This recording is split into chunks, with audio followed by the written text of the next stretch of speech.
আসসালামু আলাইকুম। একটি বাথরুমে ওয়াটার ওয়্যারিং সিম্পল একটি কাজ। তো দেখেন আমি কিভাবে এই বাথরুমে কাজ করেছি। এখানে থাকবে বেসিন। এর জন্য আমি এখানে একটি বেসিনের পয়েন্ট রেখে দিয়েছি যাতে বেসিনে পানি আউট করতে পারে।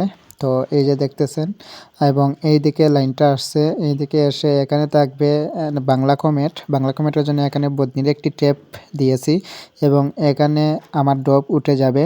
এই দেখেন ট্রি লাগিয়ে আমি উপর দিয়ে গ্রুপ কেটে রেখেছি। এখানে পাইপ এখনও ইনস্টল করার বাকি আছে। এই যে দেখছেন পাইপ যেটা আছে এইটা এখানে ইনস্টল করে দিব।